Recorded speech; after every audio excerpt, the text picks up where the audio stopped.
오늘 읽은 말씀 중에 오늘 15절부터 읽었는데요. 성경을 모두 펴셔서 14절 우리가 한번 다시 읽으시겠습니다. 14절 봅니다. 시작. 그러나 너는 배우고 확신한 일에 거하라. 너는 네가 누구에게서 배운 것을 알며. 아멘. 자, 그러나라고 하는 말씀이 14절에 있거든요. 왜 그러나가 있는지. 자, 그 위에 13절 또 다시 봅니다. 13절 시작. 악한 사람들과 속이는 자들은 더욱 악하여져서 속이기도 하고 속기도 하나니, 그러나 너는 배우고 확신한 일에 거하라. 자, 악한 자들과 속이는 자들은 더 악해져서 속기도 하고 속이기도 한다는 거예요. 우리는 한 번은 속고 두 번 안 속으려고 하는데 또 지나놓고 보면 두 번 또 속거든요. 이제 절대 안 속아야지 하는데 지나놓고 보면 또 세 번 또 속아요. 인간은 방법이 없어요. 왜 그러냐면 속이는 자들은요, 같은 방법으로만 속이는 게 아니거든요. 수가 무궁무진해요. 예. 그러니까 그 무궁무진한 방법을 영적으로 우리가 다 꿰뚫어 보질 못하잖아요. 우리가 다 대처를 못하잖아요. 그러니까 속이는 자들은 더 악해져서 속이기도 하고 또 우리가 세상 속기도 하며 사는데, 너는 배우고 확신한 일에 거하라는 거죠. 자, 그러면서 이제 성경에 대한 말씀이 나옵니다. 자, 카미온카라고 하는 조각가가 오랜 투병 생활을 하면서 아주 몸이 또 심신이 쇠약해질 대로 이렇게 쇠약해져서 이제 어두컴컴한 조각가니까 조각 그 작업실에 침대에 이렇게 누워서 이제 창 밖에 이렇게 햇빛이 들어오는 걸 이렇게 이제 내다보고 있습니다. 근데 그때 카미온카는 놀라운 일을 경험합니다. 갑자기 창문 밖으로 강한 빛이 창문으로 확 들어오더니요, 작업실 안에 이렇게 우중충하게 있는 모든 그 먼지 묻은 조각들, 이런 것들을 삽시간에 다 녹여버리는 거예요. 계속해서 광채가 때 묻은 벽돌들을 다 녹여버려요. 답답한 천정과 벽까지 다 녹여버려요. 그러니까 자기 몸은 완전히 이제 허공에 이렇게 뜨게 됩니다. 침대까지 다 녹여버렸으니까요. 이제 카미온카가 이렇게 공중에 붕 떠서 저 밑에 하늘 밑을 내려다 보니까 언덕 기슭에 어떤 마을이 보이고 이제 회색 그 벽을 칠한 낡은 집이 하나 이렇게 눈에 띕니다. 근데 그 집을 이렇게 자세히 보니까 창가에 어떤 사람이 하나 바짝 마른 사람이 누워 있는데, 아주 비참한 사람이 하나 누워 있습니다. 자세히 보니까 이미 죽어서 시체가 된 사람이에요. 이 카미온카가 자세히 보니까요, 이제 그게 결국은 자기 시체인 거예요. 네. 자, 코바디스라고 하는 코바디스를 쓴 작가 센케비치라고 하는 사람이 쓴 글인데요, 흑암 속에 비치는 빛이라고 하는 단편소설 내용입니다. 이 센케비치는 이 작품에서 자신을 객관화시키는 거죠. 이렇게 자기를 이렇게 높은 곳에 이렇게 하늘에서 자기가 누워있는 집, 자기가 누워있는 침대, 심지어는 자기 죽은 시체까지도 이렇게 이제 보면서 자기를 객관화시키는 그런 내용인데요. 여러분들, 사람이 세상을 이제 살아가면서 자기를 본다, 자기를 객관화시킨다는 게 쉬운 작업은 아닙니다. 현실적으로 사실은 매우 어렵고 힘듭니다. 왜 옛날에 소크라테스가 네 자신을 알라고 했을까요? 우리가 자기 자신에 대해서 되게 잘 아는 것 같은데요, 근데 사실은 자기 자신을 잘 몰라요, 사람들이요. 우리가 이제 여성분들은 외모를 이렇게 꾸미기 위해서 늘 이렇게 거울을 이렇게 보는데, 그 외모를 다듬는 수고, 그것도 보통 아니거든요. 그 외모를 다듬는 수고, 그 수고를 덜기 위해서 요즘에는요, 눈썹 문신도 하고요, 아예 얼굴을 뜯어 고치기도 하고요, 아예 눈썹도 어떻게 하고, 이제 막 이렇게 다 뜯어 고칩니다. 이게 얼마나 어려운 작업일까요? 근데 그러면서 거울 앞에 이제 뜯어 고친 자기 모습을 이렇게 보면서 대체로 만족하는 거죠. 만족을 하니까 그 엄청난 돈을 들이고도 이제 다 뜯어 고치는 거죠. 자, 그 작업이 돈 들어가죠. 신경 써야 되죠. 그게 얼마나 또 며칠 동안 아파가지고 고생을 합니까? 이제 그러면서도 하는 건 외모를 뜯어 고치고 거울에 비치는 자기 모습을 보면서 만족하기 위해서 그렇거든요. 거울에 비치는 자기 모습, 그걸 자기 외모지만 거울에 비치는 모습은 다른 사람도 보는 모습이에요. 이제 그걸 객관화시키는 작업이거든요.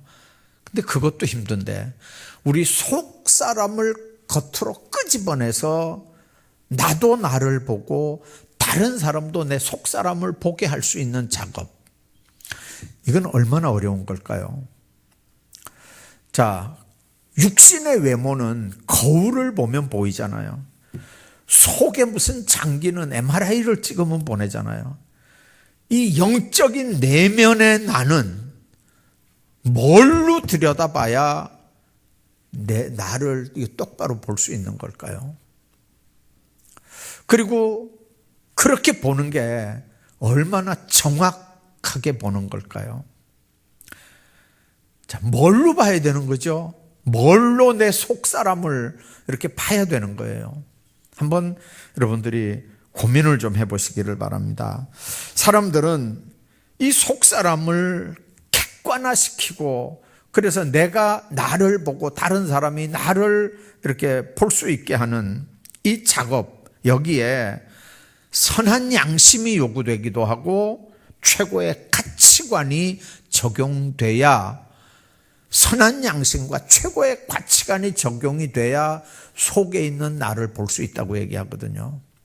자, 그러면 선한 양심은 어디서 오는 거죠? 최고의 가치관은 이거 어디서 오는 거예요?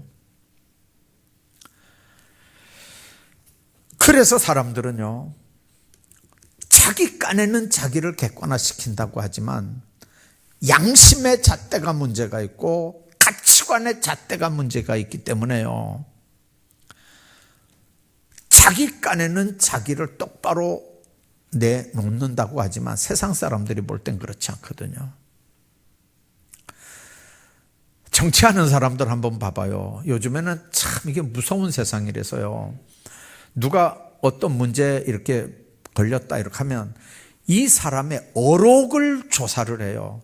이 사람이 몇 년 전엔 이런 말 했고, 이 사람이 몇 년 전엔 이런 말 했고, 이 사람이 무슨 자리에 있을 땐 이런 말 했고, 아니 그런 얘기들을 어디서 그렇게 조사를 했는지요. 다 그걸 조사해가지고 자기 입으로 이렇게 한 말이니까, 이런 상황에는 네가 한 말 네가 책임져라, 그 기준대로 네도 한번 어떻게 해봐라, 이렇게 하는 세상이 됐어요. 참 무서운 세상이에요.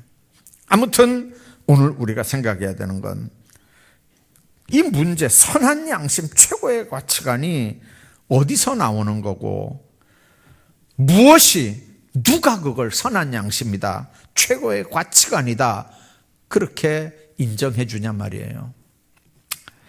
이 기준 때문에 종교마다 주장하는 게 다르고요, 학자들 간에도요, 똑같은 학문을 전공하는 같은 파트에서도 자기 목소리를 따로 내요. 주장하는 게 다 달라요.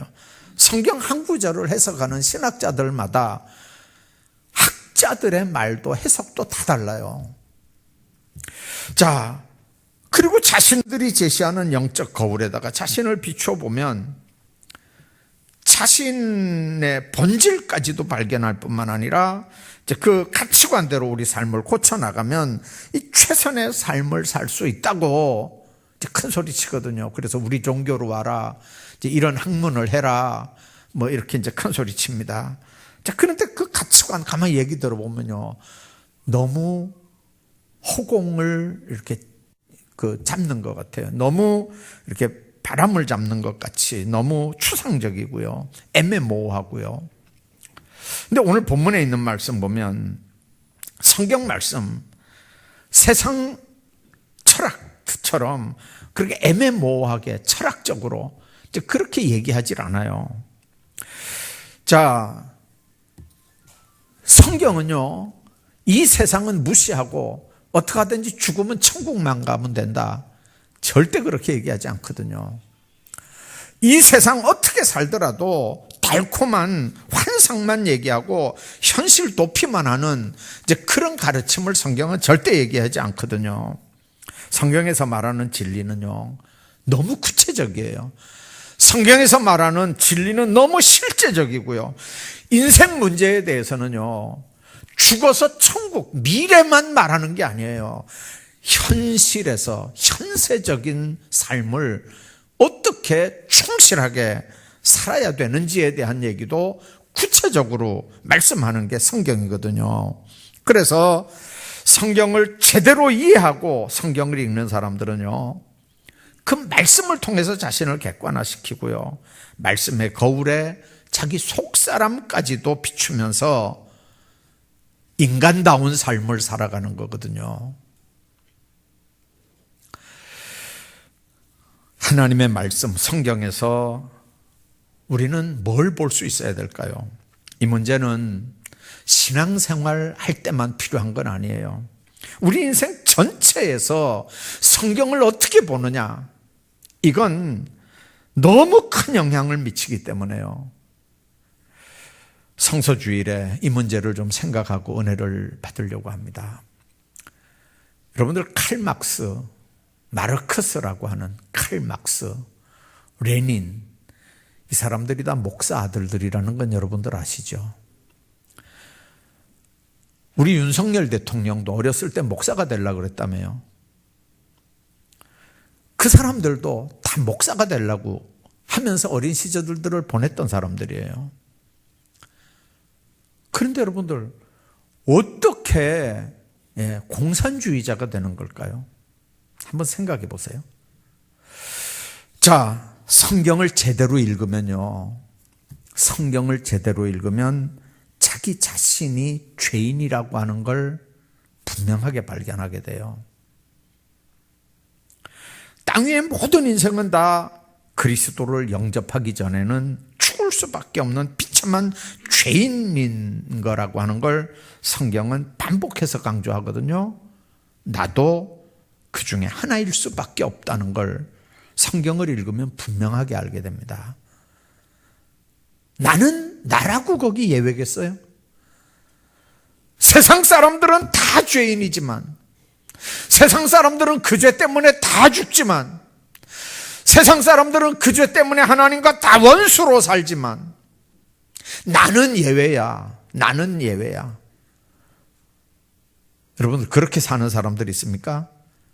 그렇게 만일 성경을 읽었다면 그 사람 성경 잘못 읽는 거거든요. 성경을 바로 읽은 사람은요, 자신의 힘, 지식, 재능, 재물, 학식 어느 거 하나도 하나님 앞에 배설물 같다는 바울의 고백을 공감하고 인정할 수밖에 없어요. 오늘 낮예배 끝났는데 나가면서 인사를 하는데 어떤 분 저 이렇게 악수를 하는데 이 표정이 좀 안 좋아요. 그래서 뭔 일 있냐고 물어보니까, 아니 여기 이름 적어놓은 사람인데, 이게 주일날 여기 이제 오라고 그렇게 얘기했는데 결국 안 오더라는 거예요. 근데 안 오더니 요거 끝나고 바로 심장마비로 세상을 떠났대요. 그럼 너무 마음 아파하는 거예요. 그 제가 그랬어요. 억지로 되는 거 아니라고요.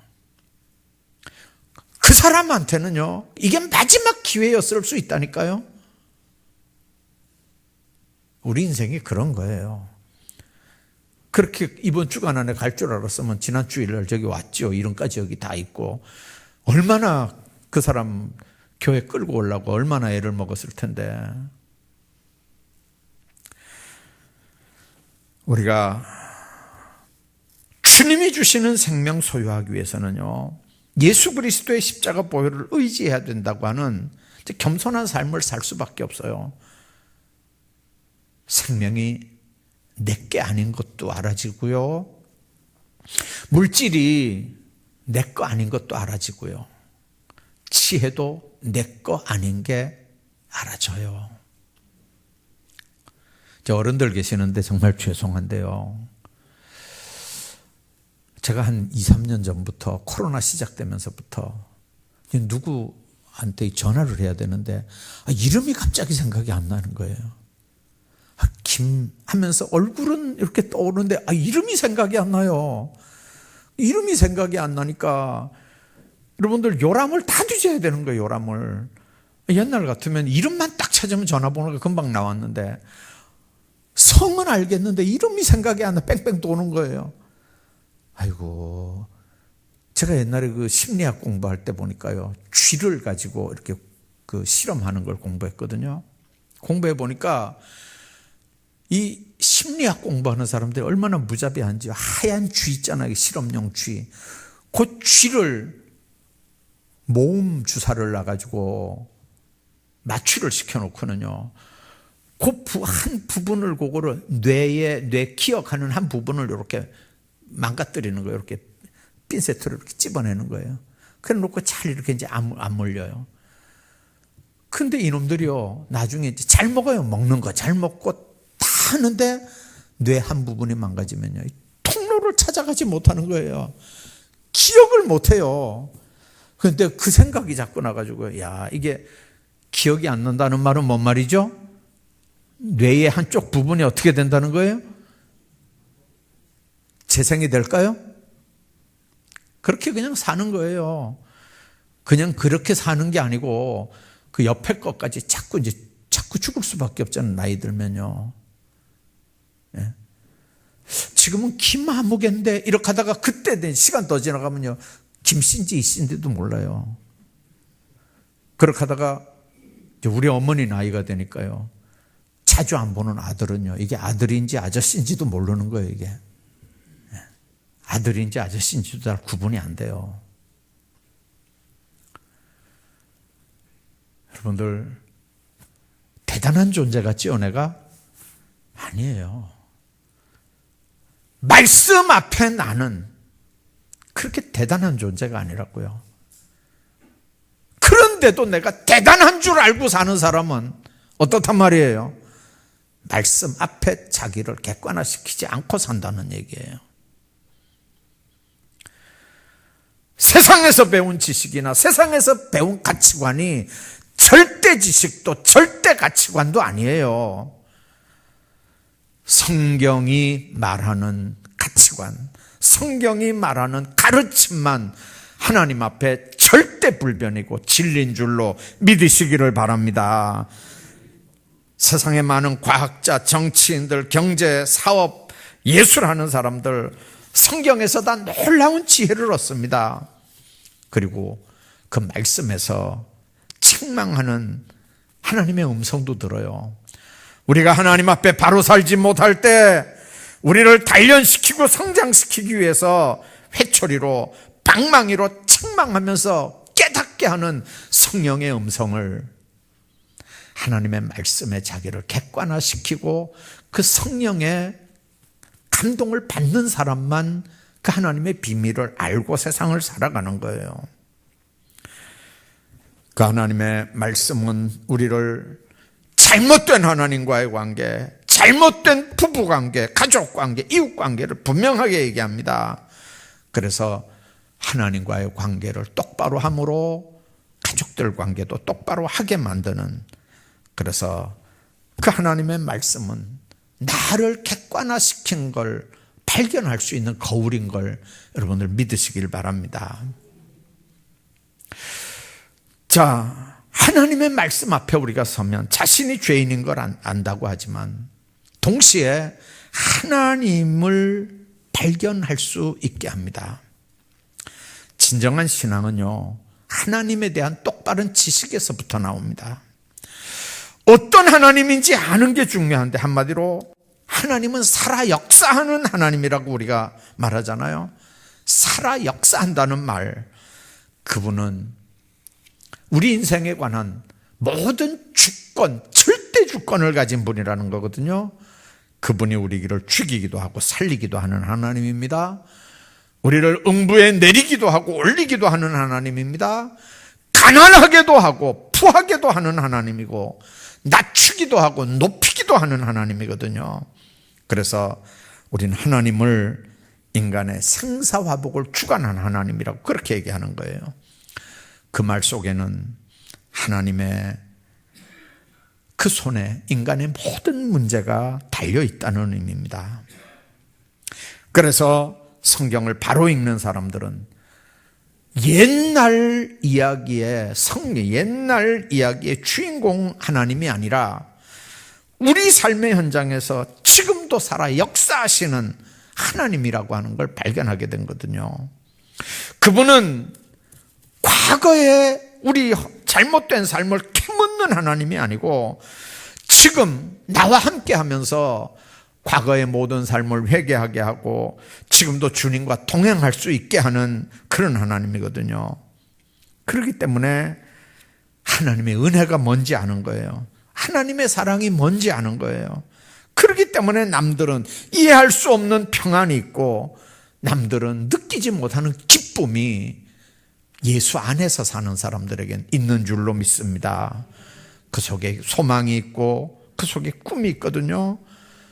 눈으로 보기에는 현실은 환란이에요. 그 환란 속에 어떻게 담대함이 있습니까? 그 환란 속에 어떻게 기쁨이 있고 소망이 있습니까? 예수 안에서 하늘 보좌를 버리고 인간의 형상을 입고 말구에 탄생한 성경을 믿는다면 성령으로 지금도 우리 삶을 인도하시고 주장하시는 걸 믿어야 하는 거거든요. 그분은 초월적인 존재지만, 그러나 우리 지식이나 경험이나 이성을 초월해 계신 분이지만, 그러나 우리 눈높이에 맞게 우리를 통해서 역사하시는 분이에요. 그분은 이해도 못할, 이해가 되지 않는 일을 우리에게 하시기도 하지만, 때론 우리 눈높이에 맞게 그 모든 일들을 이해시키고 함께 하시고 그 어려움들을 함께 이겨나가게 하시는 그분이거든요. 고통 중에 구경만 하고 우리를 거기서 끌어올리시는 하나님이 아니고요, 고통당하는 그 자리에서 우리와 함께 고통당하면서 우리를 위로하고 계시는 하나님이란 말이에요. 그 하나님, 그런 역사들이 바로 우리가 보는 성경에 있거든요. 성경은 능히 너로 하여금 그리스도 예수 안에 믿음으로 말미암아 구원에 이르는 지혜가 있다. 이 말씀의 의미들을 마음속에 기억하면서 이제 그런 사람들이 사명도 발견하고요, 이제 그런 사람들이 주님을 위해 헌신도 하는 거예요. 오늘도 이 말씀들 마음속에 기억하면서 세상에 어떤 가치관이나 가르침이 있다 할지라도 우리를 하나님 앞에 하나님의 자녀로 살게 하는 건 하나님의 말씀밖에 없다고 하는 걸 명심하면서 하나님 안에서 살아가는 하나님의 사람들 다 되시기를 주의 이름으로 축복합니다.